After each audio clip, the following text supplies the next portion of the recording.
एक गांव में किशन अपनी पत्नी और अपनी बूढ़ी माँ के साथ रहता था। किशन की अपनी कोई जमीन नहीं थी, इसलिए उसके पास कमाई का कोई जरिया भी नहीं था। वह आसपास के गांव में छोटा मोटा काम करके अपने परिवार का गुजारा किया करता था।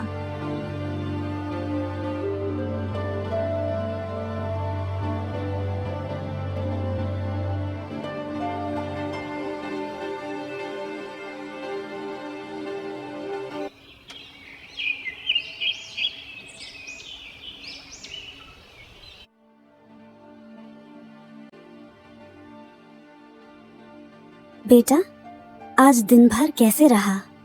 कोई काम मिला? हाँ माँ, आज पास के गांव में खेत में काम मिला था। थोड़ा सा पैसा कमाया, लेकिन ये रोज का नहीं है। सोच रहा हूँ कि कब तक ऐसे चलेगा। कोई स्थायी काम होता तो अच्छा होता। तुम दिन भर इतनी मेहनत करते हो, पर फिर भी कमाई पूरी नहीं होती। घर का खर्चा दिन प्रतिदिन बढ़ता जा रहा है। हम कब तक इस तरह जी पाएंगे? बेटा, धीरज रख। मेहनत कभी व्यर्थ नहीं जाती। हम गरीब जरूर हैं, पर ईमानदारी से कमाई गई रोटी में भगवान का आशीर्वाद होता है। जल्द ही कुछ अच्छा होगा। माँ, मैं समझता हूँ कि भगवान हमारे साथ हैं, लेकिन कभी कभी लगता है कि कितना भी मेहनत कर लूँ, सब बेकार जाता है। अगर गांव में कुछ और करने का मौका मिलता तो हमें शायद इतनी दिक्कत न होती। क्या पता कहीं और जाकर कुछ अच्छा काम मिल जाए। बेटा, अवसर खुद चलकर नहीं आते। तुम खुद कोशिश करो, कुछ नया सोचो। हो सकता है कहीं से मदद मिले। भगवान पर भरोसा रखो और साथ ही अपनी मेहनत में कोई कमी मत छोड़ो। तुम ठीक कह रही हो माँ। कल से मैं और जगह काम ढूंढने की कोशिश करूंगा। कुछ ना कुछ रास्ता तो जरूर निकलेगा।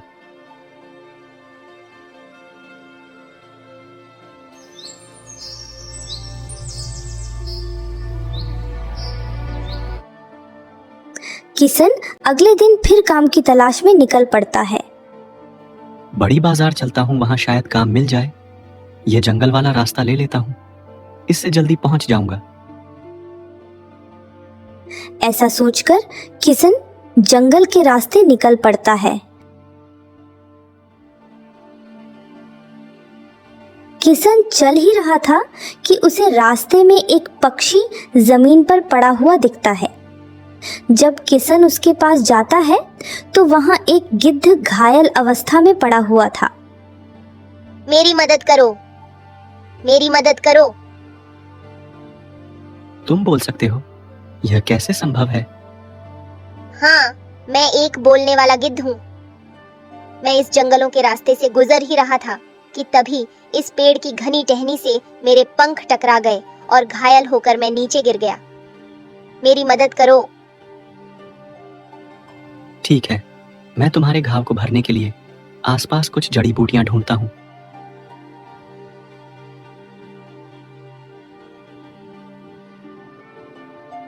किशन जंगल में से कुछ नीम की पत्तियों को तोड़कर लाता है और उसको अपने हाथों में मसल कर उस गिद्ध के पंखों पर लगा देता है, जिससे गिद्ध को थोड़ी राहत मिलती है। गिद्ध उड़ने की कोशिश करता है, मगर दर्द की वजह से वह उड़ नहीं पाता। तुम्हारे चोट अभी भरा नहीं है, इसलिए शायद तुम्हें अभी उड़ने में दिक्कत होगी। अगर तुम चाहो तो कुछ दिन मेरे घर रुक सकते हो। जब तुम्हारा घाव भर जाए तो तुम चले जाना। इस घायल अवस्था में अगर तुम यहाँ इस जंगल में रहोगे तो यहाँ तुम्हें जंगली जानवर का खतरा हो सकता है। किशन की बात मानकर गिद्ध उसके साथ चल पड़ता है।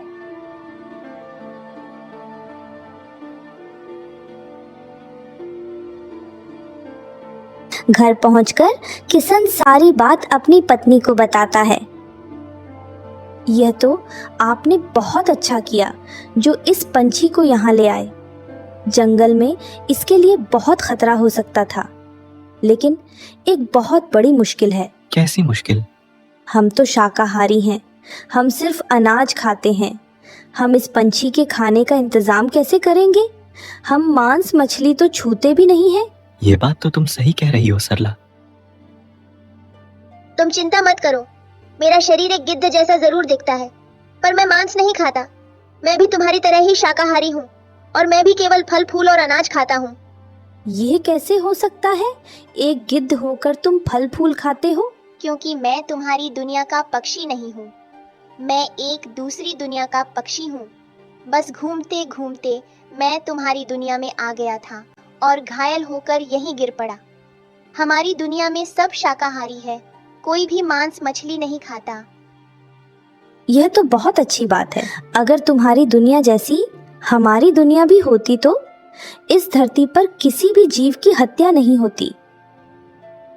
अरे अब तुम लोग बस बातें ही करते रहोगे कि इस पक्षी को कुछ खिलाओगे भी?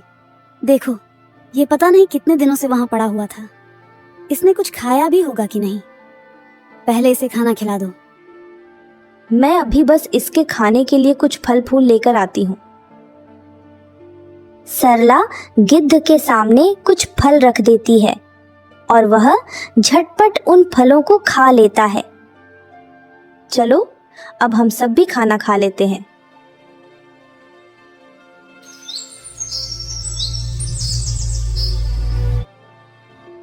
हाय रे गरीबी, ना जाने भगवान ने हमारी किस्मत में क्या लिखा है। हमें पूरी जिंदगी क्या इस गरीबी में ही बितानी पड़ेगी? सरला, तुम ऐसा क्यों कहती हो? मैं इतना तो कमा ही लेता हूँ कि तुम सबका 2 वक्त का पेट भर सकूं।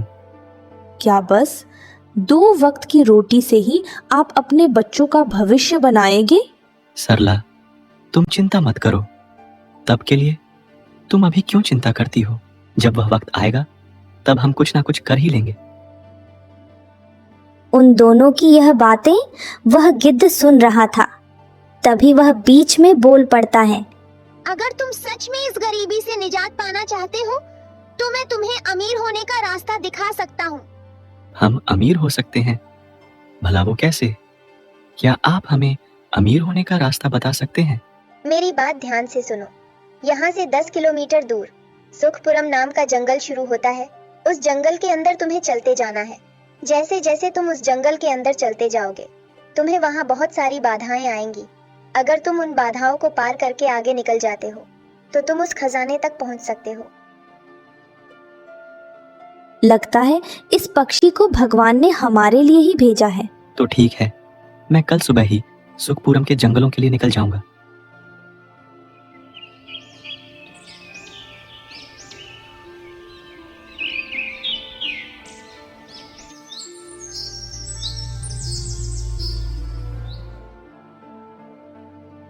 ठीक है, तो अब मैं जंगल के लिए निकलता हूँ।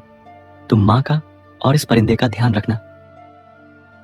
किशन, मेरी एक बात हमेशा याद रखना। जब भी तुम्हें ऐसा लगे कि तुम किसी समस्या का फैसला करने में असमर्थ हो तो अपने दिल और दिमाग दोनों का इस्तेमाल एक साथ करना। ठीक है गिद्ध जी, जैसा आपने कहा है मैं वैसा ही करूंगा। सुबह का समय था। किशन जंगल के रास्ते से होता हुआ सुखपुरम के जंगलों की ओर जा रहा था कि चलते चलते वह अचानक रुक गया। उसने सामने देखा तो एक बड़ी सी नदी थी और आसपास कोई नाव नहीं थी। हे भगवान, अब मैं क्या करूं? यहाँ तो नदी पार करने का कोई भी साधन नहीं है और मुझे तो नदी पार करना भी नहीं आता। अब मैं नदी पार कैसे करूंगा? यहाँ आसपास उस पार जाने का कोई दूसरा रास्ता भी नहीं दिख रहा है। किशन इतनी बातें कर ही रहा था कि तभी उसके सामने एक राक्षसी आ जाती है। ए मूर्ख मनुष्य, तू यहाँ क्या करने आया है? तुझे पता नहीं यहाँ आना खतरे से खाली नहीं है। चला जा यहाँ से, अभी भी समय है। मैं यहाँ खजाने की तलाश में आया हूँ और मैं यहाँ से खजाना लेकर ही जाऊंगा। हाँ, मैं आपके सवाल का जवाब देने को तैयार हूँ। तो ठीक है, मेरा सवाल है, दुनिया में सबसे शक्तिशाली चीज क्या है? दुनिया में सबसे शक्तिशाली चीज क्या हो सकती है? किशन बहुत दिमाग लगाता है और अंततः उसे इस सवाल का जवाब मिल जाता है। सबसे शक्तिशाली चीज है समय। समय के आगे न कोई राजा टिक सकता है, न ही कोई राज्य। सब कुछ समय के अनुसार बदलता रहता है। तुम सच में एक बुद्धिमान मनुष्य हो। तभी राक्षसी अपनी जादुई शक्ति से एक नाव प्रकट करती है। इस नाव में बैठकर तुम अब इससे आगे का सफर तय कर सकते हो। इतना कहकर वह राक्षसी वहां से गायब हो जाती है और किशन नाव में बैठकर आगे की सफर की ओर चल पड़ता है। सफर बहुत ही सुंदर था।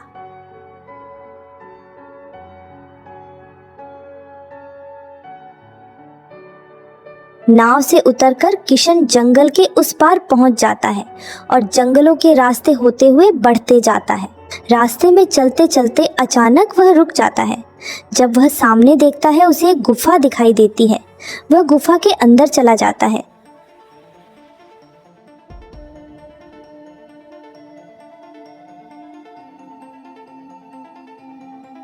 यह गुफा तो चारों तरफ से बंद है। अब यहाँ से आगे जाने का रास्ता कहाँ है? किशन इतना का ही रहा था कि तभी उसके सामने एक तांत्रिक प्रकट होता है। क्या ढूंढ रहे हो तुम यहाँ? यहाँ से आगे जाने का रास्ता ढूंढ रहा हूँ। मुझे कोई रास्ता नहीं मिल रहा है। क्या आप मेरा मार्गदर्शन कर सकते हैं? अगर तुम्हें यहाँ से आगे जाना है तो मेरे इस सवाल का जवाब देना होगा। अगर तुमने सही जवाब दिया तो ही तुम इससे आगे जा पाओगे, अन्यथा तुम्हें यहीं से वापस लौटना होगा। हाँ, मैं आपके सवाल का जवाब देने के लिए तैयार हूँ। तो बताओ, सबसे बड़ा सच क्या है? किशन ने फिर अपने दिमाग के घोड़े दौड़ाए और फिर गहरी विचार में पड़ गया। लंबी सोच विचार कर उसने कहा, सबसे बड़ा सच है मौत। चाहे कोई कितना भी अमीर, ताकतवर या बुद्धिमान हो, एक दिन हर किसी को मरना ही है। तुमने बिल्कुल सही जवाब दिया। तुम सच में काफी बुद्धिमान प्रतीत होते हो। इतना कहते ही गुफा का दरवाजा खुल जाता है। यह लो, यहाँ से आगे का दरवाजा तुम्हारे लिए खुल चुका है। अब यहाँ से आगे की यात्रा तुम प्रारंभ कर सकते हो। इतना कहकर वह तांत्रिक वहां से गायब हो जाता है। किशन आगे बढ़ जाता है और एक महल के पास पहुंच जाता है। अरे, यह तो महल आ गया। लगता है कि किसी राजा का महल है। चलो चल के देखा जाए। शायद मेरा तीसरा सवाल यही मिलेगा। किशन महल के अंदर चला जाता है और महल के सैनिकों से कहता है वह यहाँ तीसरी पहेली का जवाब देने आया है। सैनिक इस बात की सूचना राजा को देते हैं। अच्छा, कौन है वह महान पुरुष जो हमारे इस सवाल का जवाब देने आया है? हम भी तो मिले। भेजो उसे अंदर। किशन को अंदर लाया जाता है। कौन हो तुम? यहाँ आने का तुम्हारा क्या मकसद है? अपना परिचय दो मुझे। महाराज, मैं यहाँ से पश्चिमी सीमा दयालपुर गांव का निवासी हूँ। मैं यहाँ पर आपके सवाल का जवाब देने आया हूँ। मैंने सुना है अगर मैं आपके सवाल का सही जवाब दूंगा तो आप मुझे उपहार देंगे। महाराज, मुझे उपहार की बहुत जरूरत है। मैं बहुत गरीब हूँ और मेरे पास कमाई का कोई जरिया भी नहीं है। इसलिए मैं चाहता हूँ कि मैं आपके सवाल का जवाब दूं। सबसे पहले तुम मुझे यह बताओ कि तुम्हें यहाँ का पता कैसे मिला? महाराज, यहाँ का पता मुझे एक गिद्ध ने बताया था। वह कोई मामूली गिद्ध नहीं है, बल्कि कोई बोलने वाला गिद्ध है। उसी ने मुझे यहाँ का पता बताया है। अच्छा, तो बताओ, अगर तुम्हें अपने जीवन में केवल एक बार किसी एक चीज को चुनने का मौका मिले, धन, प्रेम या ज्ञान, तो तुम क्या चुनोगे? किशन सोच में पड़ जाता है। उसको इस पहेली का जवाब नहीं सूझ रहा था। फिर किशन को गिद्ध की कही हुई बातें याद आती हैं। जब भी तुम्हें ऐसा लगे कि तुम किसी समस्या का फैसला करने में असमर्थ हो, तो अपने दिल और दिमाग दोनों का इस्तेमाल एक साथ करना। किशन आंखें बंद करता है और अपने सवाल का जवाब ढूंढने में लग जाता है। थोड़ा सोच विचार कर किशन आंखें खोलता है। मैं ज्ञान चुनूंगा, क्योंकि ज्ञान से ही मैं सही रास्ता और उद्देश्य को समझ पाऊंगा।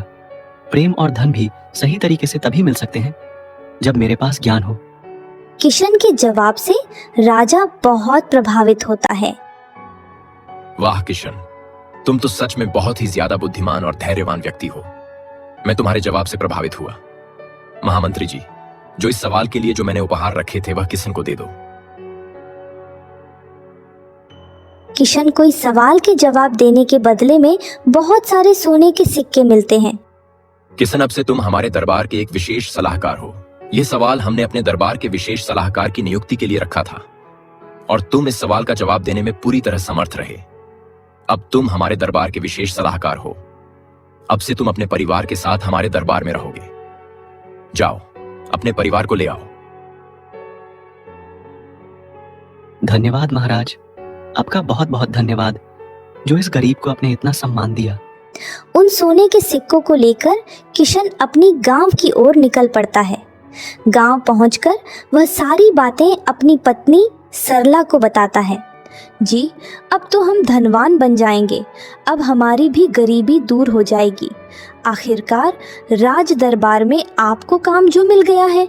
हाँ सरला, अब मैं तुम्हारे सारे सपने सच करूंगा। अच्छा किशन, तो मैं चलता हूँ। मेरी चोट भी अब ठीक हो गई है। अब मुझे वापस अपनी दुनिया में जाना चाहिए। वहाँ मेरे परिजन मेरी राह देख रहे होंगे, मेरे लिए परेशान हो रहे होंगे। तुम दोनों खुशी से अब राज दरबार में अपना जीवन गुजारना। दोनों गिद्ध का शुक्रिया अदा करते हैं और फिर वह गिद्ध वहां से उड़ जाता है। किशन भी अपने परिवार के साथ महल पहुंच जाता है। वहां उसके परिवार को एक सुंदर सा कक्ष मिलता है। फिर क्या था?